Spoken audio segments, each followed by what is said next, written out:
샬롬.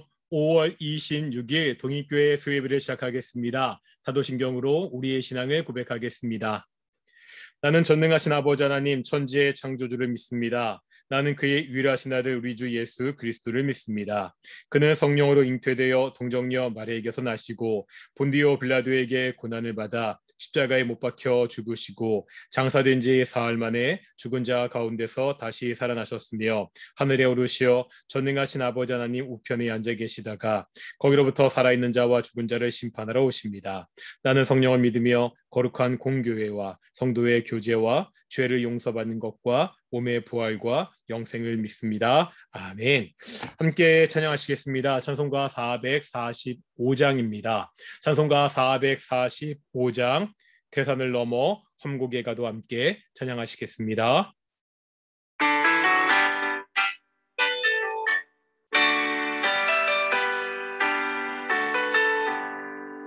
대산을 넘어 험곡에 가도 빛 가운데로 걸어가면 주께서 항상 지키시기로 약속한 말씀 변치 않네.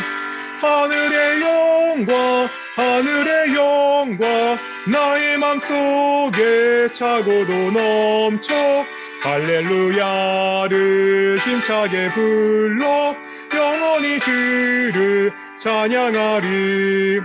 캄캄한 밤에 다닐지라도 주께서 나의 길 되시고 나에게 밝은 빛이 되시니 길 잃어버릴 염려 없네. 하늘의 영광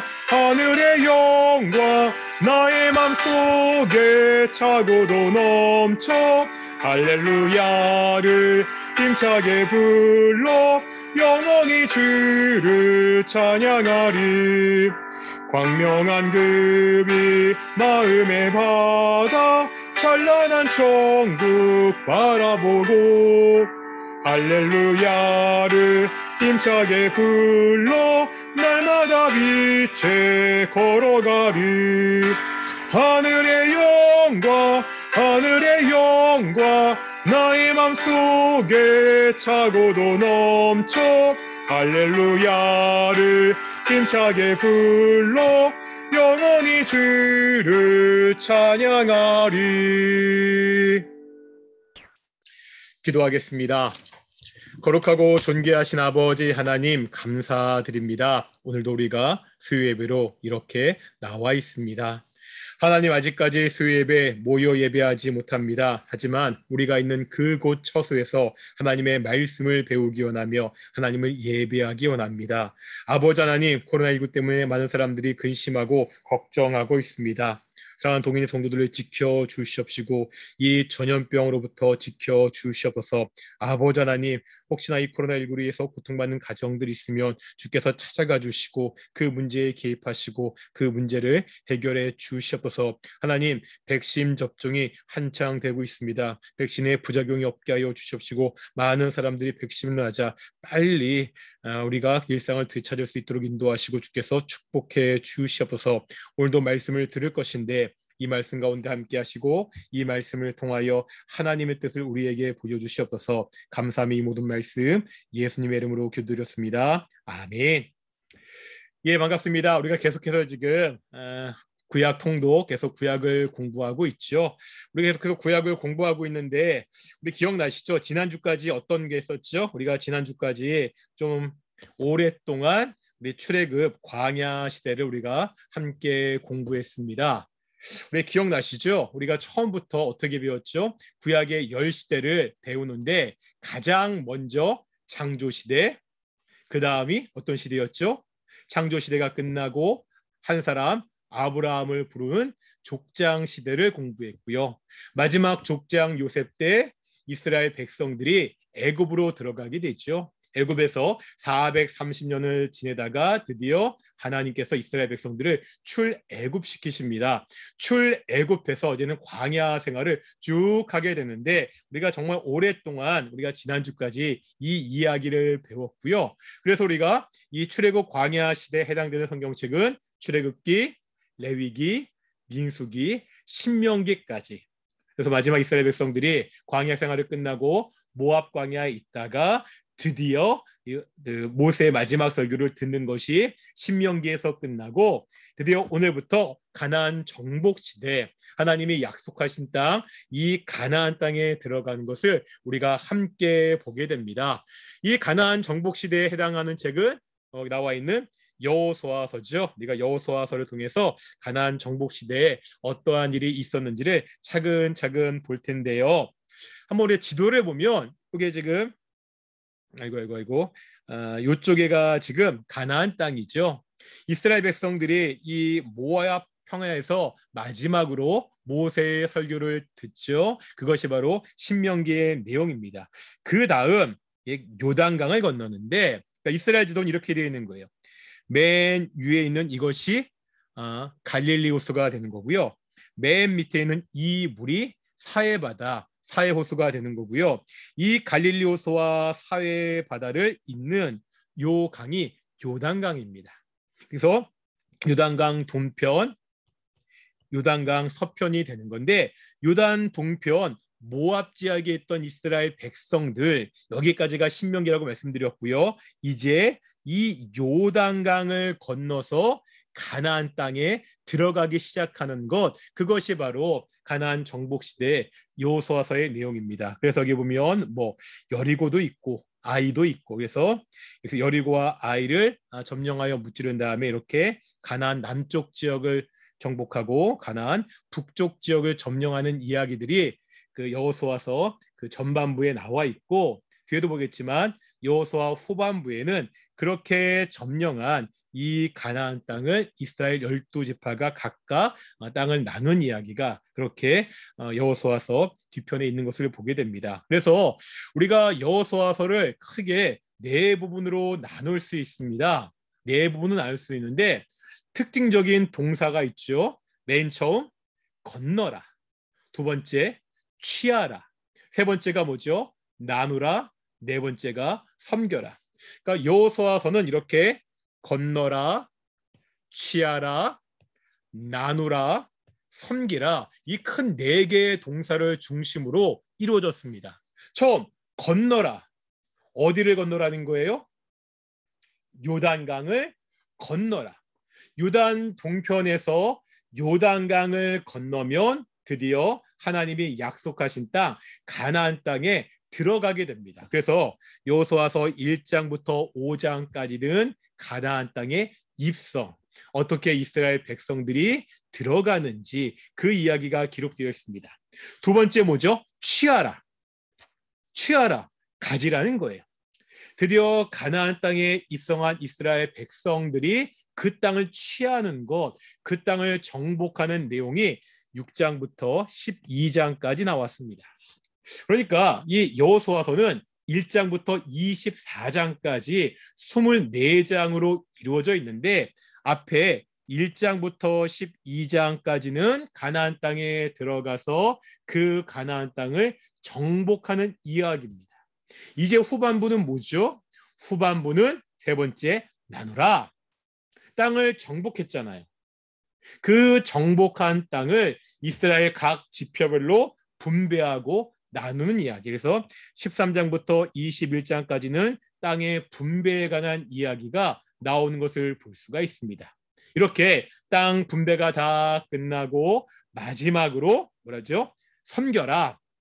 마지막으로 하나님이 이스라엘 백성들과 다시 한번 언약을 맺으면서 이스라엘 백성들이 하나님을 섬기면 복을 받을 것이다. 여호수아가 나는 하나님만 섬기겠다, 이 마지막으로 결단하는 것으로, 가나안 땅을 정복하고 분배하고 결단하는 것으로 그렇게 끝나는 것을 볼 수 있습니다. 다시 한번 복습하겠습니다. 여호수아서는 크게 네 부분으로 나눌 수 있다고 말씀드렸습니다. 가장 먼저 동사를 중심으로 뭐 하라고? 첫째, 뭐였죠? 요단강을 건너라. 두 번째 뭐죠? 취하라. 땅을 정복하는 거죠. 세 번째, 정복한 땅을 뭐죠? 나누라. 그리고 마지막에 뭐였죠? 네 번째, 섬기라. 그래서 이렇게 우리가 크게 건너라, 취하라, 나누라, 섬기라, 가나안 땅에 입성하고 땅을 정복하고 땅을 분배하고 마지막으로 결단하는 것으로 여호수아가 끝나는 것을 보게 됩니다. 우리가 이게 큰 틀을 가지고 한번 여호수아서를 차근차근 볼 텐데 그 전에 한번 살펴볼 것이 있습니다. 이 가나안 정복 전쟁을 하면 우리가 하는 오해들이 있기 때문에 먼저 그 오해들을 한번 정리해 놓고서 우리가 좀 구체적으로 볼 텐데요. 보면 가나안 정복 전쟁의 의미라고 이야기했죠. 이게 단순한 정복 전쟁이 아니라 나와의 전쟁이다. 이게 무슨 말이냐면 가나안 땅을 정복하는 거잖아요. 하나님께서 약속하신 그 땅을 정복하는데 그래서 우리는 이스라엘 백성들이 어떻게 해요? 군사적으로 그 땅을 정복하는데 굉장히 큰 관심을 둡니다. 그래서 무슨 가나안 정복 작전 뭐 그런 식으로 많이 생각하는데 맞습니다. 여호수아가 그 가나안 땅의 족속들과 전쟁을 치루어서 그 땅을 정복하는 그러한 이야기가 맞습니다. 그런데 이 전쟁은 특징이 있다는 거예요. 어떠한 특징이냐면 사실 전쟁이라는 것은 전쟁을 하기 전에는 물론 누가 유리하고 불리한 것은 있었지만 누가 이겼는지 졌는지 승패를 알 수 없는 게 전쟁이잖아요. 하지만 가나안 정복 전쟁은 이미 승패가 결정된 전쟁입니다.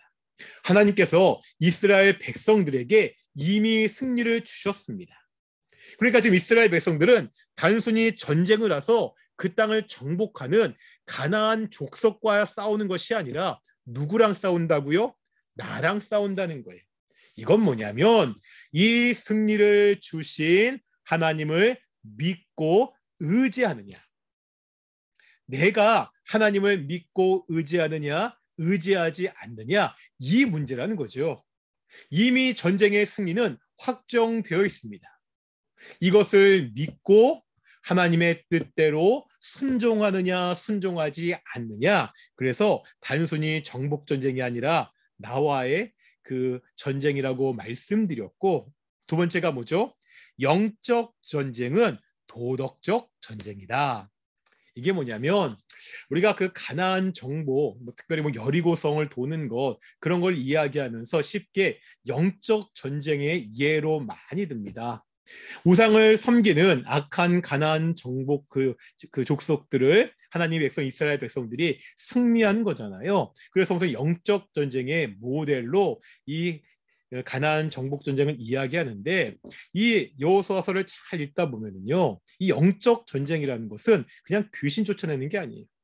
우리가 영적 전쟁하면은 막 예수 이름으로 물러가라, 뭐 귀신 쫓고 능력 대결하고 여기에만 굉장히 관심이 있는데, 사실 가나안 정복 전쟁을 잘 보면 어떠한 전쟁이라고요?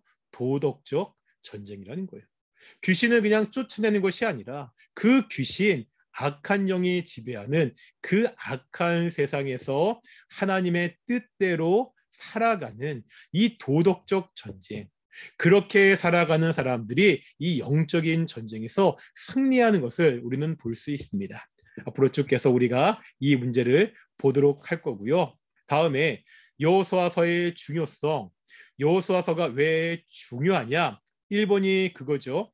구속사의 정점인 동시에 시작점이다. 이게 어떤 뜻이에요? 하나님께서 아브라함에게 약속을 주시잖아요. 땅의 약속과 자손의 약속을 주시잖아요. 그런데 이거 단순히 아브라함 자손 한 사람이 중요한 것이 아니라 창세기 3장 15절부터 시작된 하나님의 구원의 역사가 아브라함 한 사람을 통해서 구체적으로 시작되는데, 물론 완성은 예수님을 통해서 완성이 됩니다. 그렇게 완성되는 과정에서 하나님이 아브라함에게 땅의 약속과 그 자손의 약속을 주시는데, 그 약속이 구체적으로 실현됐죠. 땅을 정복하게 되고요. 그 백성이 장정만 60만이 넘도록 되는 거잖아요. 그래서 이스라엘이라는 한 나라를 구체적으로, 한 나라를 통해서 구체적으로 이 구속사가 실현되는 것을 보여준다는 거죠. 그러면서 동시에 이 이스라엘을 통해서 계속해서 하나님이 이루어가실 구속사가 시작되는 점, 바로 그 책이 여호수아라는 겁니다. 그리고 하나님의 신실함. 지금 말씀드렸듯이 창세기 12장에 사셨던 하나님의 땅의 약속이 성취되는 것을 우리에게 보여주는 책이 바로 여호수아서입니다. 그래서 우리가 여호수아서를 통해서 하나님의 구속사가 어떻게 하나씩 하나씩 다 성취되고 어떻게 준비되는지를 차근차근 우리가 보도록 하겠습니다. 우리 이제 보실 텐데 이야기했죠. 크게 네 부분으로 나눌 수 있다고요. 그래서 먼저 1장부터 5장까지는 뭐였죠? 동사? 벌써 잊어버린 거 아니시죠? 동사 건너라. 어디를 건너라? 요단강을 건너라. 입성하는 것이 1장부터 5장까지 내용입니다. 그래서 아직 앞부분에는요. 입성을 준비하는 거예요. 그리고 입성을 준비하고 이제는 그 뒷부분에서 드디어 직접 입성하는 내용인데, 그러니까 아직까지 1장과 2장은 이스라엘 백성들이 아직은 어디 있는 거예요? 여기 모압 광야에 있는 거죠. 이 모압 광야에 있는 이스라엘 백성들이 이제 입성 준비, 도하 준비, 요단강을 건너서 가나안 땅에 들어갈 준비를 하는데, 그때 하나님께서 주신 땅에 대한 약속이 여호수아서 1장 1절부터 9절까지 나와 있거든요. 우리 한번 보겠습니다. 처음 하나님의 명령이 나오죠. 1장 2절 보실까요? 1장 2절입니다. 같이 한번 읽어볼게요. 내 종 모세가 죽었으니 이에 너는 이 모든 백성과 더불어 일어나 이 요단을 건너 내가 그들 곧 이스라엘 자손에게 주는 그 땅으로 가라. 하나님의 명령이 뭐죠? 그 땅으로 가라는 거죠. 요단을 건너서, 그러니까 건너라. 그래서 그 땅으로 가라는 것이 하나님의 명령입니다. 이제 드디어 가나안 땅에 들어가라는 하나님의 명령이 시작되었습니다. 하나님이 이렇게 명령하시면서 이스라엘 백성들에게 두 가지 약속을 하십니다. 두 가지 약속이 3절과 4절에 나와 있거든요. 3절과 4절 보면 먼저 3절 마지막에 보면 내가 너희에게 주었노니, 그리고 4절 마지막에도 너희의 영토가 되리라. 하나님의 첫 번째 약속이 뭐죠? 너희가 건너가서 들어가서 밟는 그 땅이 너희 영토가 될 것이다. 내가 그것을 너희에게 주었다. 이렇게 말씀하고 있습니다. 3절 보시면 너희 발바닥으로 밟는 곳은 모두, 이제 이스라엘 백성들이 가나안 땅에서 그 땅을 밟을 텐데 내가 너희에게 뭐 했다고요? 주었노라. 이미 주어진 땅이라는 거예요. 이게 중요합니다. 이게 보면 그 언어는 완료 시제로 써 있거든요. 이미 그 땅이 주어진 것은 과거의 일이에요. 비록 지금 가나안 족속들이 살고 있지만 하나님은 이미 과거에 그 땅을 이스라엘 백성들에게 주었습니다. 그래서 NASB 영어 성경에 보면 이렇게 나와 있습니다. I have given it to you. 그러니까 현재 완료 시대가 써 있거든요. 이게 어떤 뜻이냐면 과거에 벌어진 일이 지금까지 영향을 미치는 거예요. 하나님이 과거에 이미 약속하신 대로 가나안 땅을 주었는데, 그러니까 가나안 땅은 누구의 땅이에요? 이스라엘 백성들의 땅이죠. 지금도 여전히 너희의 땅이라는 겁니다. 하나님의 첫 번째 약속은 아브라함에게 약속하신 대로 그 땅이 이미 너희의 땅이다. 그 땅이 정말 너희의 영토가 될 것이다. 이것을 다시 한번 약속하고 있고요. 두 번째 약속이 있습니다. 두 번째 약속이 5절에 나오죠. 5절 어떤 약속을 하고 계시죠? 내 평생에 대적할 자가 없을 것이다. 그러니까 여호수아에게 주시는 약속인데 너를 대적할 자가 없을 거야. 그 이유가 뭐죠? 여호수아가 모세보다 더 능력이 많아서 군사적인 지략이 뛰어나서 그래서 모든 전쟁을 승리할 것이기 때문에 모든 대적이 없는 것이 아니라 그 이유가 뭐라고 말씀하고 계시죠? 내가 모세와 함께 있었던 것 같이, 하나님이 모세와 함께 하셨던 것 같이 너와 함께 있을 것이니. 무슨 말씀이죠? 하나님이 함께 하시기 때문에 이제 여호수아와 이스라엘 백성들과 하나님이 함께 하시기 때문에 너의 대적이 없을 것이다. 그렇게 지금 약속하고 있습니다. 우리와 함께 하신 하나님, 우리가 이 하나님을 어떻게 고백하죠? 무슨 하나님이라고 고백하죠? 임마누엘의 하나님. 임마누엘이 하나님이 우리와 함께 하신다는 뜻이잖아요. 하나님이 모세와 임마누엘 하셨습니다. 이제 하나님이 여호수아와 임마누엘 하시겠다고 그렇게 약속하고 계세요. 임마누엘의 하나님은 이제 친히 인간이 되셔서 이 땅에 오셨죠. 예수님의 성육신 사건입니다. 그 임마누엘의 하나님이, 그 예수님이 승천하시면서 제자들에게 약속하시죠. 내가 영원히 너희와 함께 하실 것이다. 과거에도 임마누엘 하셨던 그 하나님이 오늘날 우리에게도 임마누엘 하신다고 약속하십니다. 하나님이 임마누엘 하시면, 하나님이 우리와 함께 하시면 우리의 대적이 없을 것이다. 오늘 다시 한번 우리에게 그렇게 약속하고 있죠. 하나님은 명령하시고 약속하시고 이제 마지막으로 두 가지 당부를 하시는데요. 그것이 6절과 7절, 8절에 나옵니다. 먼저 6절과 7절에 뭘까요? 6절과 7절 당부가 나오죠. 뭐죠? 강하고 담대하라. 7절 처음에 봐도 오직 강하고 담대하라. 너희가 강하고 담대하라. 그리고 두 번째 당부는 6절, 7절, 8절에 거쳐서 계속해서 같이 나오고 있습니다. 특별히 7절과 8절에 보면 뭐를 강조하고 있죠? 7절에 보니까 율법을 다 지켜 행하고 우로나 좌로나 치우치지 말고, 또 8절에 보니까 이 율법을 입에서 떠나지 말게 하고 다 지켜 행하면, 하나님의 첫 번째 당부는 뭐죠? 강하라는 거예요. 강하라, 그리고 담대하라. 이제 이스라엘 백성들은 정말 가나안 땅에 들어가야 됩니다. 그 가나안 땅은 무주공산, 아무도 살지 않는 땅이 아니라 이미 10개의 가나안 족속이 자리 잡고 있는 그 땅입니다. 그 땅에 들어갈 때 강하라, 담대하라, 걱정하지 말라고 지금 말씀하고 있습니다. 왜죠? 왜 걱정할 필요가 없습니까? 왜 강하고 담대할 수 있죠? 조금 전에 말씀드렸죠. 하나님이 임마누엘 하시기 때문에. 하나님은 임마누엘의 하나님이기 때문에.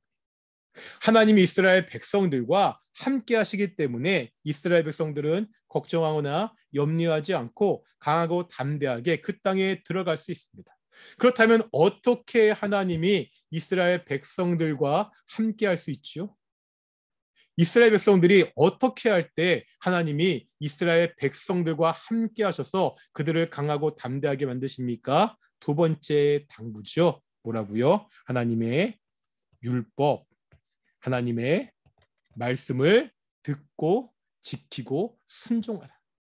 너희가 저 가나안 땅을 정복할 때 내 말, 내 율법의 말씀을 순종하라. 그러면 너희가 어떻게 될 것이라고요? 8절 마지막에 보면 내 길이 평탄하게 될 것이라 내가 형통하리라. 지금요, 가나안 족속과 전쟁을 앞두고 있잖아요. 그 전쟁 가운데 어떻게 평안하고 어떻게 형통할 수 있다고요? 전쟁 준비 잘해서 군사력을 키우면 형통할 수 있는 것이 아닙니다. 물자를 많이 마련해서 뭔가 경제력을 키워서 형통한 것이 아니라 어떻게 살 때 그 땅에 형통할 수 있다고요? 하나님의 율법을 지키며 살아갈 때. 우리가 이 땅에서 어떻게 형통하게 살 수 있습니까? 어떻게 우리가 평탄한 인생을 살 수 있습니까? 하나님의 말씀에 순종할 때라고 그렇게 이야기하고 있습니다. 이미 전쟁은 누가 승리해 놓으셨죠? 하나님이 승리하셨습니다. 아브라함에게 하셨던 약속, 출애굽때 하셨던 그 약속은 이미 성취, 완성이 되었습니다. 이제 우리가 그 약속을 믿고 하나님의 뜻대로 살면 우리가 형통할 것이라고, 우리의 길이 평탄할 것이라고 그렇게 약속하고 있습니다. 그렇게 하나님께서 다시 한번 땅에 대한 약속을 반복해 주시고요. 이제 이스라엘 백성들이 본격적으로 건널 준비를 하는 장면이 1장 10절부터 18절까지 있습니다. 먼저 양식을 준비하라고요. 그렇게 말씀하신 장면이 10절, 11절에 있죠. 11절에 보면은요. 양식을 준비하라. 그렇게 말씀하고 있고요. 이제 12절부터 그 뒷부분에 보면은 1장 마지막 어떤 장면들이 있죠? 하나님 특별히 루벤, 갓, 므낫세 반지파에게 너희가 선두로 가나안 정복 전쟁에 앞서가라. 그것을 말씀하는 장면이 있습니다. 이 이야기 우리가 민수기 32장에서 배웠죠. 민수기 32장에서 여기 나오는 루벤, 갓, 므낫세 반지파는 요단 동편에 그들의 그 땅 기업을 가지게 됩니다. 그때 어떤 약속을 하죠? 우리가 가나안 정복 전지에 이 가나안 땅에 들어가면 앞서가서 우리가 그 일을 하겠다고 약속하고 이제 그 일을 이제는 그 약속한 대로 그렇게 실천하는 장면이 1장 하반절에 후반부에 나오는 것을 그렇게 볼 수가 있습니다. 그리고 드디어 2장에는 우리가 잘 아는 그 라합과 정탐꾼의 이야기가 나오고 있죠. 라합은 굉장히 중요한 인물입니다. 여러 가지로 중요한데 왜 중요하냐면 일단 마태복음 1장에 보면 예수님의 족보가 있죠. 예수님의 족보가 있는데 바로 이 예수님의 족보에 그 이름이 있습니다. 사실 예수님의 족보는 남성 중심의 족보거든요. 그러니까 예를 들어서 아브라함의 아내가 누구죠? 사라잖아요. 근데 그 사라의 이름도 들어가 있지 않습니다. 그런데 그 예수님의 족보에 4명의 여자가 나오거든요. 누군지 아십니까? 맨 처음 다말이 나옵니다. 두 번째, 오늘 본문에 나온 라합이 나오고요. 세 번째, 모압 여인 룻이 나오고요. 네 번째, 우리아의 아내 바세바가 나옵니다. 이 4명의 여자가 딱 4명만 나오는데 그 중에 한 명이 말씀드렸던 이 라합이라는 거죠. 예수님의 족보에 그 이름이 있는 사람이 라합입니다. 우리가 라합의 이야기는 많이 들었는데 우리가 2장 1절에 보면 여호수아가 그러니까 시딤에서 건너기 전에 정탐꾼 2사람을 보내서 이제 여리고 가나안 그 요단강을 건너면 첫 번째 만나는 성이 여리고성이거든요. 그 여리고성을 정탐하게 합니다. 그때 9절부터 11절에 보면 이스라엘 백성들에 대해서 가나안 사람들이 어떻게 지금 반응하고 있죠? 9절 마지막에 보면 이 땅 주민들이 다 너희 앞에서 간담이 녹았나니. 그러니까 이미 이 여리고성 가나안 주민들도 굉장히 겁을 내고 있는 거예요. 이들이 왜 겁내고 있습니까? 10절에 보니까 애굽에서 나올 때 여호와께서 너희 앞에서 홍해 물을 마르신 일과 너희가 유단 저쪽에 있는 아모리 사람의 두 왕 시온과 옥에게 행한 일 곧 그들을 전멸시킨 일을 우리가 들었기 때문에 그러니까 하나님이 출애굽할 때 이스라엘 백성들을 인도하셨고 이 광야 가운데서도 그 가나안 족속들을 전멸시킨 그 소문이 가나안 땅에도 이미 알려졌다는 거예요. 그러기 때문에 뭐 한다는 거예요? 지금 가나안 족속들도 이미 두려워한다는 것을 우리가 볼 수 있습니다. 그러면서 9절에 보면 이렇게 말씀하고 있죠. 여호와께서 이 땅을 너희에게 주신 줄을 내가 아노라. 이 라합이 정탐꾼을 숨겨주면서 하는 말이잖아요. 다시요. 여호와께서 이 땅을 너희에게 주신 줄을 내가 안다. 이 땅은 이스라엘 백성들이 힘으로 차지하는 땅이 아니라 하나님이 선물로 주신 땅이라는 것을 이방 여인의 입을 통해서 다시 한번 확인하고 있습니다. 정탐꾼들이 가나안 땅에 들어오자마자 금방 발각이 되죠. 그래서 그 신하들이나 군사들이 이 정탐꾼들을 찾을 때 이 라합이 정탐꾼들을 숨겨주잖아요. 그때 숨겨주면서 라합은 들은 거예요.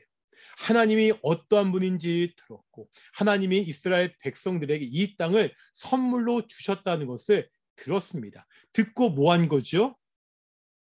하나님을 믿었기 때문에 정탐꾼을 살려주고 이제 이스라엘 백성들이 가나안 땅에 들어오면 자신과 가족들을 살려달라고 그렇게 이야기하고 있습니다. 한번 이 장면을 잘 생각해 봐야 됩니다. 다시 한번 볼게요. 여기 보면 9절과 10절에 보면 아까 봤었죠. 그 이야기가 있었죠. 우리가 이미 다 들었다는 거예요. 그러니까 가나안 족속들도 하나님이 누구신지 하나님이 하신 일들을 다 들었습니다. 그런데 그 들은 일에 대해서 하나님께 대해서 믿음으로 반응하는 사람은 누구예요? 라합 한 명입니다. 많은 사람이 들었지만 이 들은 것을 가지고 믿음으로 반응했던 사람이 라합입니다. 라합만 믿음으로 반응했기 때문에 그 가나안 땅의 모든 족속들 사람들이 다 진멸될 때 이 라합과 그 가족들은 살 수가 있었습니다. 하나님의 심판 가운데 이 라합의 집은 구원을 받았다는 거죠. 그러니까 오늘로 이야기하면 복음을 듣고 그 복음을 들은 다음 그 들은 복음을 믿음으로 반응했다는 것을 우리가 알 수 있습니다. 오늘날 우리도 마찬가지입니다. 하나님의 능력, 하나님이 어떠한 분인지는 우리가 많이 들어서 알고 있잖아요. 그렇게 지식적으로 내가 정보를 가지고 아는 것도 중요하지만 더 중요한 것은 뭐라는 거예요? 내가 어떻게 반응하느냐, 믿음으로 반응하느냐, 아니면 오히려 하나님을 가나안 백성들처럼 대적하느냐, 어떻게 반응하냐, 이것이 생명을 얻느냐, 구원을 얻느냐, 아니면 심판을 받느냐의 갈림길이 되는 것을 우리가 다시 한번 이 라합 사건을 통해서 볼 수가 있습니다. 이렇게 해서 이제는 정탐도 했고요. 다 끝나고 이제 본격적으로 이스라엘 백성들이 가나안 땅을 건너는 이야기가 3장부터 5장까지 나와 있는데 첫 번째가 뭐죠? 도강입니다. 도강이 강을 건너는 거죠. 앞에는 지금 요단강이 있습니다. 이 넘실드는 요단강을 건너서 가나안 땅에 가야 됩니다. 뭘 준비해야 되죠? 강을 건너야 되니까요. 뭐 나무를 베서 뗏목을 만들어야 됩니까? 아니면 나무를 베서 이 강을 건널 수 있는 무슨 다리를 만들어야 됩니까? 하나님 이스라엘 백성들에게 요단강을 건너라고 이렇게 말씀하시면서 하시는 중요한 명령이 있습니다. 그 명령이 뭐죠? 3장 5절 보겠습니다. 3장 5절입니다. 같이 읽겠습니다. 시작. 여호수아가 또 백성에게 이르되 너희는 자신을 성결하게 하라. 여호와께서 내일 너희 가운데 기한 일을 행하시리라. 뭐를 이야기하죠? 성결하라. 뭐를 준비하라고요? 성결을, 거룩을 준비하라고 그렇게 이야기하고 있습니다. 지금 요단강을 건너야 돼요.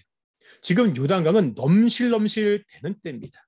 이 강을 건너기 위해서 이스라엘 백성들은요, 뗏목을 준비하는 것이 아니라 나무를 준비하는 것이 아니라 하나님 앞에서 성결함을 준비해야 됩니다. 왜 그렇죠? 3장 5절에 보면 하나님께서 내일 너희 가운데 기이한 일을, 놀라운 일을 행하실 것이기 때문에 이제 요단강을 건널 텐데 그 요단강을 건너는 일은 이스라엘 백성들의 능력으로 건너는 것이 아니에요. 누가? 하나님께서 놀라운 일을 통해서 하나님의 힘을 통해서 하나님의 능력을 통해서 요단강을 건너게 할 것이라는 겁니다. 그러면 이 하나님의 능력을 경험하기 위해서 이 하나님의 능력을 보기 위해서는 뭐가 필요하다는 거예요? 어떠한 준비를 해야 돼요? 성결하게, 거룩하게 준비해야 됩니다. 우리가 이 땅에 살아가면서 어떻게 하나님의 능력을 경험할 수 있습니까? 어떻게 하나님이 우리 인생 가운데 개입하셔서 내가 이해할 수 없는, 사람들이 이해할 수 없는 그 귀한 일로 나를 도와주실 수 있습니까? 우리가 거룩하게 살 때, 우리가 성결하게 살아갈 때, 우리가 하나님 앞에서 바르게 살아갈 때 하나님이 우리와 함께 하시고 기이한 일을, 놀라운 일을 이루신다는 것을 그렇게 우리에게 보여주고 있습니다. 그러면서 이제 구체적으로 하나님께서 하나하나 명령하고 계시는데 결과적으로 어떻게 건너게 되죠? 이스라엘 백성들이 언약궤를 메고 어떡하죠? 그 요단강에 들어서자 요단강이 갈라지고요. 홍해가 갈라지는 것처럼 요단강이 갈라지고 이스라엘 백성들이 그 언약궤를 따라 그렇게 건너는 것을 보게 되는데요. 그때 한 가지 그 규칙들을 주시는 것을 볼 수 있습니다. 3장 3절 볼까요? 하나님께서 이스라엘 백성들에게 뭐라고 명령하고 계시죠? 여호와의 언약궤에 매는 것을 보거든 너희가 있는 곳을 떠나 뭐하라고요? 언약궤의 뒤를 따르라. 누가 앞서가는 거죠? 언약궤. 언약궤는 하나님의 상징이잖아요. 임재의 상징이잖아요. 하나님이 앞서 가시면 이제 너희는 뭐하라는 거예요? 그 언약궤, 하나님을 따라가라는 거예요. 이스라엘 백성들이 할 일은 앞서 가신 하나님을 따라가는 겁니다. 마찬가지죠. 광야에서도 마찬가지죠. 하나님께서 앞서 가셨습니다. 앞서 가시는 하나님. 앞서 가셔서 그들에게 장막 칠 곳을 미리 준비해 주셨잖아요. 하나님이 앞서 가시면 이제 그 길을 따라가기만 하면 됩니다. 그러면서 3장 4절에 보면 또 재밌는 것이 있죠. 그러나 너희와 그 사이 거리가 2000 규빗쯤 되게 하고, 그러니까 따라가긴 따라가는데 멀찌감치 떨어져서 따라가라는 거예요. 이게 뭐죠? 왜 그럴까요? 왜 바짝 언약궤를 따라가지 않고 멀찌감치 떨어져서 언약궤를 따라가라는 걸까요? 이제 언약궤가 요단강에 다다르면은 언약궤를 통해서 요단강이 갈라지는 거죠. 갈라지잖아요. 만약에 이스라엘 백성들이 다닥다닥 언약궤 뒤에 붙어 있으면 언약궤 바로 뒤에 있는 그 사람들은 언약궤를 통해서 요단강이 갈라지는 것을 볼 수가 있지만 뒤에 있는 사람들은 못 보잖아요. 멀찌감치 떨어져서 모든 이스라엘 백성들이 하나님이 하시는 하나님의 일하심을 보라는 겁니다. 하나님이 앞서가십니다. 그 길을 따라가면 됩니다. 그 길을 따라갈 때 하나님이 어떻게 일하시는지 그것을 바라보면서 따라가라고 그렇게 이야기하고 있습니다. 보겠습니다. 또 이제 한번 우리 3장 볼 텐데요. 3장 14절부터 찬찬히 볼게요. 3장 14절 백성이 요단을 건너려고 자기들의 장막을 떠날 때 제사장들은 언약궤를 메고 백성 앞에서 나아가니라. 하나님이 명령하신 대로 제사장들이 언약궤를 메고 백성들 앞에 가죠. 15절입니다. 요단이 곡식 거두는 시기에는 항상 언덕에 넘치더라. 이게 지금 추수할 때예요. 그러니까 그때는 요단강 물 수위가 굉장히 높을 때라는 거예요. 막 지금 강물이 넘쳐서 막 넘실넘실 되고 있는 거예요. 그때 궤를 맨 자들이 요단의 이름에 이르며 드디어 요단강에 왔죠. 궤를 맨 제사장들의 발이 물가에 잠기자. 16절입니다. 곧 위에서부터 흘러내리던 물이 그쳐서. 이게 무슨 말이죠? 지금 제사장들이요 언약궤를 메고 백성들 앞에 가서 요단강가로 가니까 요단강이 갈라진 게 아닙니다. 언제 갈라졌다고요? 그 넘실대는 그 요단강에 제사장들의 발이 잠길 때. 지금 물이 넘실대고 있잖아요. 그 넘실대는 그 물에 하나님의 말씀에 순종해서 하나님이 일하심을 믿고 발을 내딛자 그 요단강에 드디어 제사장들의 발이 닿자 그때야 요단강이 갈라졌다는 것을 우리에게 보여주고 있습니다. 이스라엘 백성들이 요단강이 갈라진 다음에 제사장이 그 사이를 걸어간 것이 아니라 제사장들이 믿음을 갖고 백성들이 믿음을 갖고 요단강의 발을 내딛자 그 강이 갈라져서 이제 이스라엘 백성들이 그 강을 건너가게 됩니다. 이제 17절 보겠습니다. 17절입니다. 여호와의 언약궤를 맨 제사장들은 요단 가운데 마른 땅에 굳게 섰고 그 모든 백성이 요단을 건너기 마칠 때까지 모든 이스라엘은 그 마른 땅으로 건너갔더라. 어떤 장면이죠? 언약궤를 맨 제사장들이 요단강 그 갈라진 마른 땅에 굳게 서 있는 거예요. 그리고 백성들이 쭉 다 지나가는 거죠. 그때까지 그 언약궤가 요단강 안 마른 땅에 있는 것을 볼 수가 있습니다. 언약궤가 이 모든 일의 중심이라는 것을 보여주고, 그것을 지나가는 이스라엘 백성들은, 그 요단강을 건너온 이스라엘 백성들은 그 언약궤를 보면서 하나님이 일하시는구나, 하나님이 일을 하셨구나 다시 한번 확인하면서 볼 수가 있습니다. 그렇게 이스라엘 백성들이 요단강을 건너고요.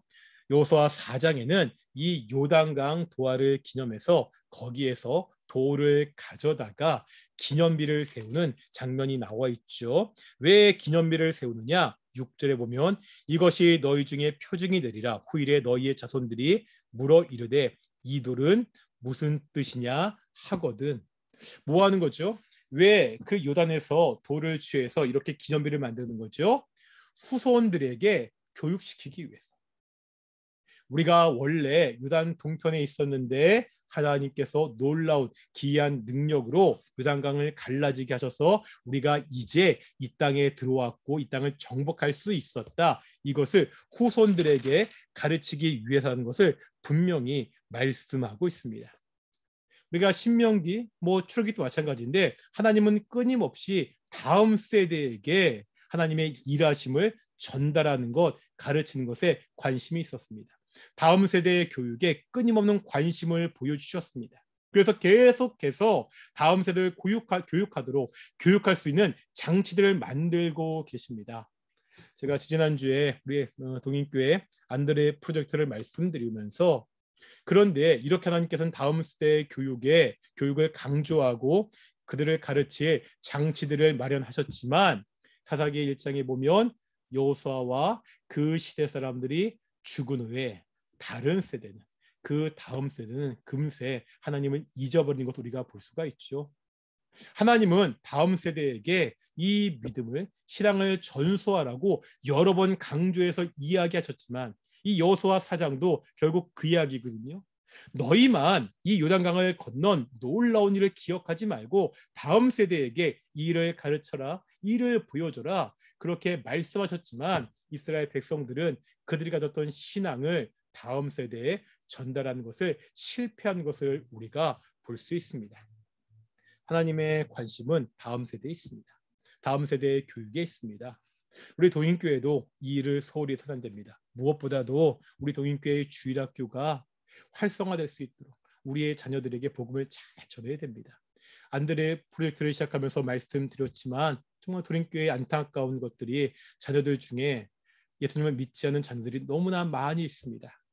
올 한해 한번 이것을 위해서 열심히 기도하면서 우리의 자녀들에게 우리의 복음을 다시 한번 전달할 수 있는, 우리의 신앙을 전할 수 있는 그러한 귀한 기회가 되었으면 좋겠고, 우리 믿지 않는 우리 동인의 성도들에게 복음을 전할 수 있는 귀한 시간이 되었으면 좋겠습니다. 오늘은 우리가 여기까지 이스라엘 백성들이 하나님의 말씀을 따라 요단강을 건너서 그 건너는 기념비를 세운 이야기까지 하고요. 이제 다음 주부터 본격적으로 요단강을 건너 가나안 땅에 들어와서 어떤 일이 벌어지는지를 차근차근 보도록 하겠습니다. 기도하겠습니다. 거룩하고 존귀하신 아버지 하나님, 하나님은 약속을 지키시는 분입니다. 아브라함에게 주셨던 그 약속대로 가나안 땅을 이스라엘 백성들에게 주시고 이제 그 땅을 차지하라고 말씀하고 계십니다. 아버지 하나님, 우리가 이 약속을 믿고 살아가게 하여 주시옵소서. 우리가 하나님을 믿고 의지하며 말씀대로 순종하여 주께서 주시는 평탄한 삶, 형통한 삶을 누리게 하여 주시옵소서. 내 힘과 내 능력으로 살아가는 것이 아니라 우리와 함께 하시는 하나님의 능력으로 살아가는 귀한 동인의 성도들이 될 수 있도록 인도해 주시옵소서. 감사하며 이 모든 말씀 예수님의 이름으로 기도드렸습니다. 아멘. 주기도문 하시겠습니다.